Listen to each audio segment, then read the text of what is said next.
HMP shunt, जिसको हम pentose phosphate pathway भी कहते हैं, और इसको हम पेंटोज साइकिल भी कहते हैं, इसको हम फॉस्फोग्लूकोनेट पाथवे भी कहते हैं। सही है, इसके बहुत सारे नाम हैं, यानी 3-4 नाम हैं इसके। इसको हम डिस्कस करेंगे आज। इसके अंदर सबसे पहले तो देख लें कि ग्लूकोज 6 फॉस्फेट जो है ना, वो ग्लूकोज जो है वो GLUT2 के थ्रू सेल के अंदर आता है। ग्लूकोज जो है वो ग्लूकोज 6 फॉस्फेट में कन्वर्ट होकर इस पाथवे के थ्रू, यानी एक अल्टरनेटिव पाथवे है। ये ग्लाइकोलाइसिस का पाथवे सारा दिखाया हुआ है यहाँ पे, और ये एक अल्टरनेटिव पाथवे है जिसके अंदर हमारे पास NADPH की प्रोडक्शन होती है।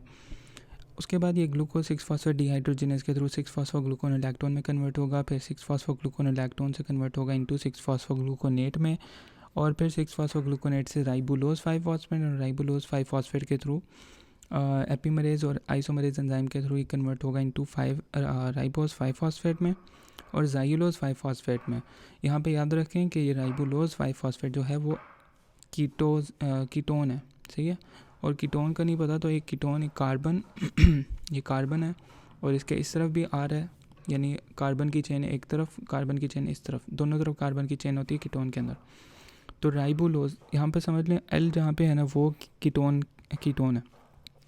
राइबोलोज 5 फॉस्फेट कन्वर्ट होगा इनटू राइबोज 5 फॉस्फेट और जाइलोज 5 फॉस्फेट एपिमरेज और आइसोमरेज एंजाइम के थ्रू। अब इनके ऊपर एक एंजाइम होगा जिसको हम कहते हैं ट्रांसकीटोलेज, ये एक्ट करेगा। राइबोज 5 फॉस्फेट 5 कार्बन है, ये भी 5 कार्बन है, इनके ऊपर ट्रांसकीटोलेज एक्ट करने लगा। ट्रांसकीटोलेज क्या करता है, ये 2 कार्बन को शिफ्ट कराता है।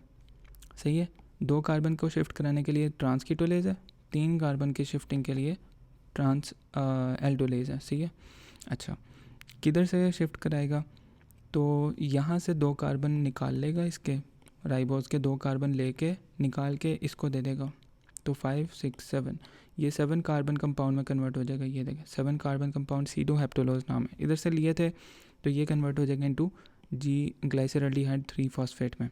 अब ये जो चीज़ बनी है ये आपकी ग्लाइकोलाइसिस में पार्ट प्ले कर सकती है, या फिर ग्लूकोनेजेनेसिस के लिए पार्ट प्ले कर सकती है। देखें ये वाला, ये यहाँ से ऊपर भी जा सकता है, यहाँ से पायरुवेट बना के ग्लाइकोलाइसिस में भी टेक पार्ट कर सकता है।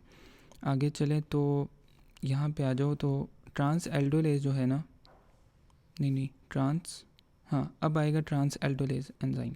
ट्रांस एल्डोलेज 3 कार्बन की शिफ्टिंग कराता है। वो कैसे, देखें यहाँ से ये दोनों कंबाइन करते हैं, आपस में मिलकर ट्रांस एल्डोलेज इन पर एक्ट करता है। तो वो यहाँ से जो सा है ना, यहाँ से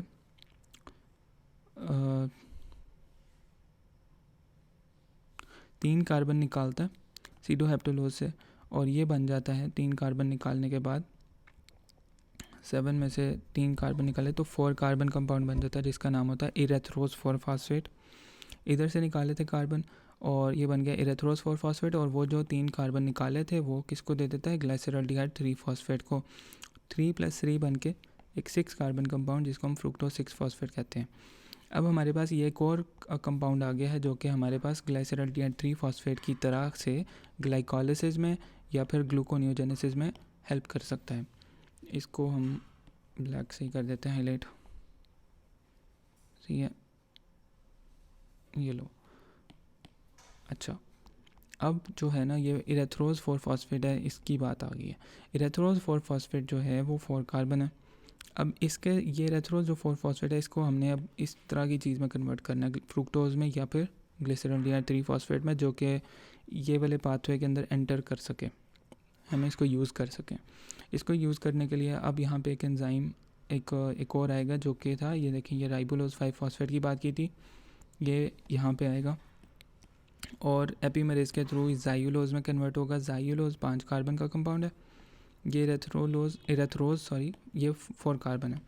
अब क्या होगा कि ये दोनों कंबाइन करेंगे आपस में, और यहाँ पे एक और दोबारा से ट्रांसकीटोलेज एक एंजाइम आएगा जो कि 2 कार्बन को शिफ्ट करेगा, 2 कार्बन को शिफ्ट करेगा, और जो है ना एक बना देगा ग्लाइसरॉल्डिहाइड 3 फॉस्फेट, एक बना देगा फ्रुक्टोज 6 फॉस्फेट।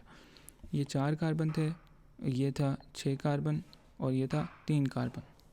ठीक हो गया, ये बन जाएंगे। अब ये जो बने हैं ना, ये जो दो चीज़ें बनी हैं ये भी यूज़ हो सकती हैं ग्लाइकोलाइसिस और उसके लिए ग्लूकोनियोजेनेसिस में। तो इतना सही है। इसको इसके एंजाइम्स याद रखने के लिए एक ये निमोनिक है, इसको आप यूज़ कर सकते हैं, DHDEITT, DHDDEITT ट्रिपल भी कर सकते हैं, क्योंकि एक इसको मैं बता देता हूँ क्या क्या है। डी से बना डिहाइड्रोजिनेज, एच से बना हाइड्रोलेज, डी से बना डिहाइड्रोजिनेज, ई से बना एपीमरेज, आई से बना आइसोमरेज, टी से बना ट्रांसकीटोलेज, टी से बना ट्रांसल्टोलेज और टी से बनेगा ट्रांसकीटोलेज अगेन। कैसे? यहाँ पे डिहाइड्रोजिनेज एंजाइम है, यहाँ पे हाइड्रोलेज एंजाइम है, यहाँ पे 6-फॉस्फोग्लूकोनोलैक्टोन डिहाइड्रोजिनेज एंजाइम दोबारा से है, फिर यहाँ पे आइसोमरेज और एपीमरेज है, फिर ट्रांसकीटोलेज, फिर ट्रांसल्टोलेज और फिर ट्रांसकीटोलेज एंजाइम यूज़ हो रहा है। इस वजह से इसको याद कर लें तो अच्छा है। DHDEITT या फिर ट्रिपल टी कर लें, जो भी है। इसमें से सबसे अहम जो है ना वो ये वाला पार्ट है, ये वाला जो है ना, ये ग्लूकोज 6-फॉस्फेट डिहाइड्रोजिनेज, ये एंजाइम सबसे अहम है। अगर इसकी डेफिशिएंसी हो जाए तो हमें क्या हो जाएगा, हीमोलिटिक एनीमिया हो जाएगा। ये बहुत अहम बात है। इसमें इस पूरे पाथवे में जो सबसे अहम चीज़ है वो यही है, ग्लूकोज 6-फॉस्फेट डिहाइड्रोजिनेज एंजाइम। ये डिहाइड्रोजिनेज एंजाइम की ख़राबी हो गई तो गया काम से, बहुत काम ख़राब होगा। ये हो गया डन HMP शंट, ये पूरा HMP शंट था।